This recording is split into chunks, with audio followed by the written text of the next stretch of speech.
I do believe I'll be having the honor of taking Cuba.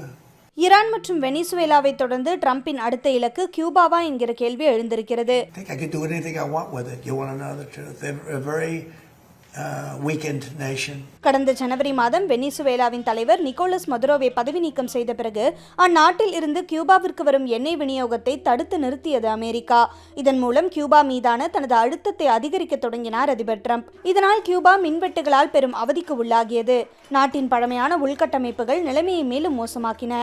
அமெரிக்காவின் எரிசக்தி தடையை முடிவுக்கு கொண்டு வர கோரி கியூபாவின் அதிகாரிகள் அமெரிக்காவுடன் பேச்சுவார்த்தையில் ஈடுபட்டு வந்தனர். ஆனால் கியூபா மீதான தடையை விலக்க வேண்டுமெனில் அந்நாட்டின் தலைவர் மிகுவல் தியாஸ் கானல் பதவி விலக வேண்டும் என ட்ரம்ப் நிர்வாகம் எச்சரிப்பதாக அமெரிக்க ஊடக செய்திகள் தெரிவிக்கின்றன.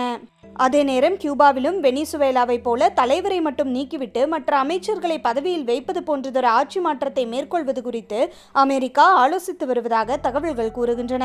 ஈரான் மற்றும் வெனிசுவேலாவை போலவே கியூபா மற்றும் அமெரிக்காவிற்கு இடையிலான சிக்கலும் பல தசாப்தங்களாக நீடித்து வருகிறது.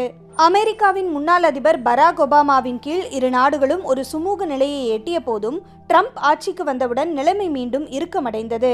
ஆனால் வெனிசுவேலா மற்றும் ஈரான் மீது தாக்குதல் நடத்தியது போல அமெரிக்கா கியூபா மீதும் தாக்குதல் நடத்துமா?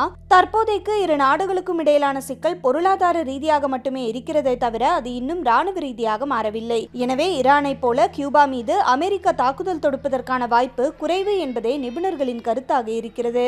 அதே நேரம் எண்ணெய் வளம், மின்சாரம் என அத்தியாவசிய தேவைகள் இன்றி ஆட்சியில் நிலையான தலைவருமின்றி கியூபா எப்படி அமெரிக்காவை சமாளிக்க போகிறது என்பதுதான் தற்போதைய முக்கிய கேள்வியாக இருக்கிறது.